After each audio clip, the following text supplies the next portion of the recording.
Welcome to the Explainer. Look, let's just immediately shatter the illusion that your phone manufacturer is setting up your device with your privacy in mind.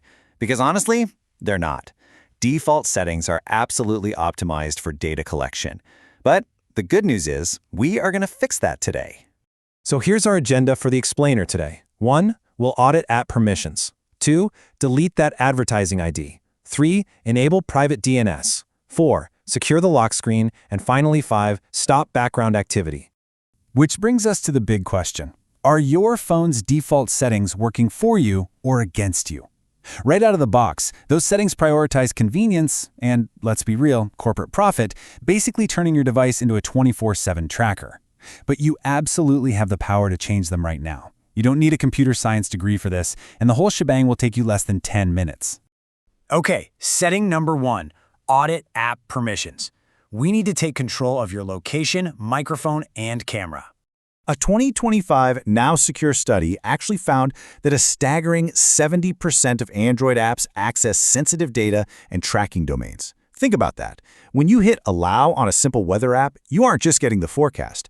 Any third-party advertising software embedded in that app gets the exact same permissions you just granted.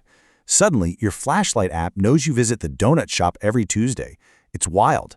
A single app might literally have a dozen of these trackers piggybacking on your approval. So we need to fix this right now. If you're rocking an iPhone, open up your settings, go to Privacy and Security, and select a category, like location services, for example. Go through that list and change any app you don't actively use outdoors to never, or at the very least, while using. Why does this matter so much? Well, your continuous location data sells for up to $2 per person per month on the data broker market. Don't just hand it over for free. Now, for Android users, it's pretty similar. Head over to Settings, then Security and Privacy, tap Privacy Controls, and finally hit the Permission Manager. You'll want to audit each category here. Make sure to set your location to only while using the app rather than allow all the time. Oh, and Android has this fantastic feature that auto-resets permissions for apps you haven't opened in a few months. Definitely leave that enabled. It's a lifesaver. Moving right along to setting 2, delete your advertising ID. It's time to disrupt the surveillance economy. Have you ever noticed that looking at a pair of shoes suddenly spawns ads for those exact same shoes across completely different, totally unrelated apps on your phone? Yeah, that's not magic. That happens because of your advertising ID. It's essentially a unique digital serial number that advertisers use to track your behavior across every single app on your device. Apple calls it the IDFA, and Google calls it the GAID. Every time you switch apps, they read this code and build a massive profile of what you buy, where you go, and what you watch. This one little identifier feeds a staggering $227 billion global data broker industry. So let's completely shut that down. On an iPhone, go to Settings, Privacy and Security, and tap Tracking. Right there, just toggle off Allow apps to request to track. Apple introduced this app tracking transparency feature back in iOS 14.5, and honestly, it is a total game changer. By toggling this off, you prevent apps from even asking to track you in the first place. Data brokers just get a blank space where your ID used to be. No profile, no tracking. On Android, you can go even further with this. Just go to Settings, Security and Privacy, then Ads, and tap Delete Advertising ID.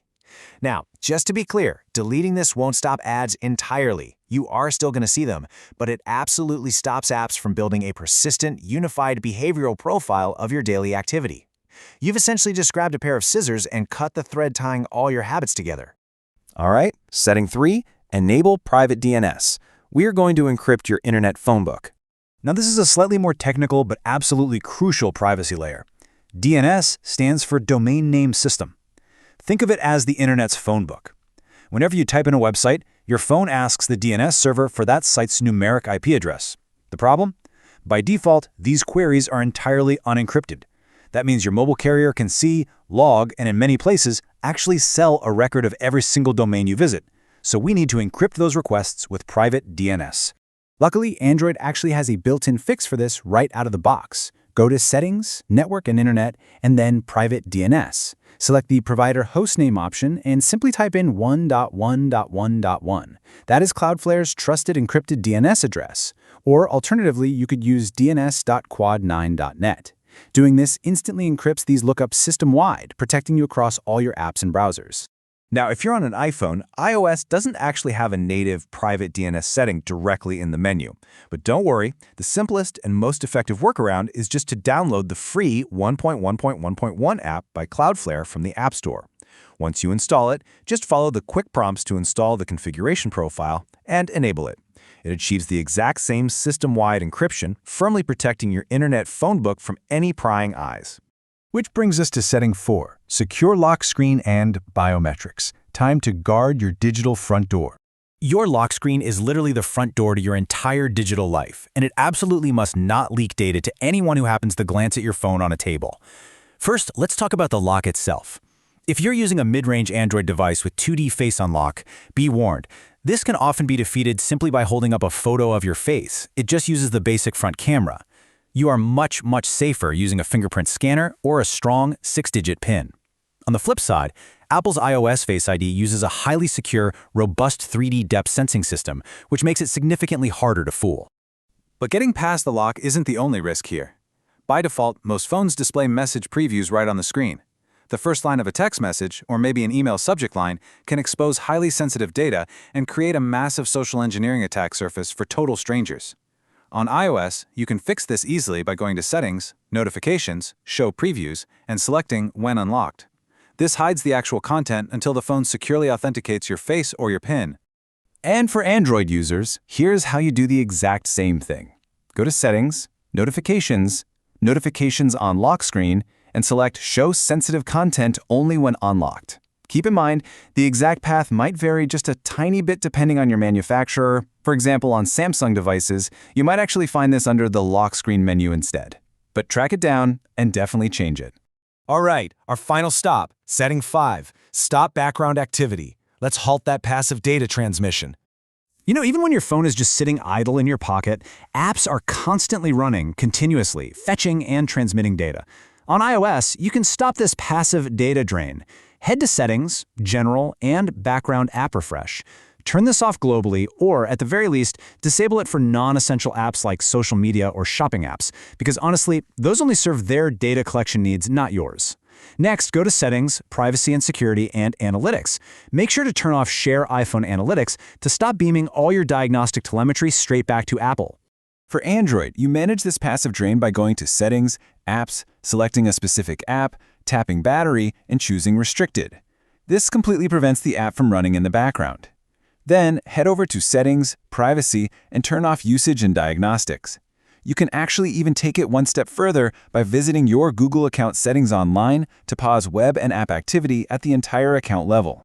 Okay, let's do a really quick summary checklist to recap what we've covered today. 1. Audit your app permissions. 2. Delete or disable your advertising ID.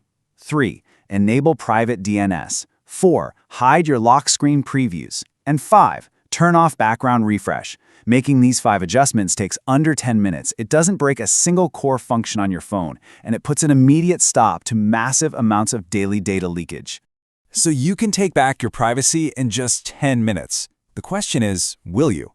Your phone was designed to be incredibly convenient for you, sure, but ultimately profitable for the companies who built it. These settings, they shift that balance of power right back into your hands. I highly encourage you to take immediate action right now, using this explainer as your ultimate privacy toolkit. Thank you so much for joining me, and enjoy your newly secured device.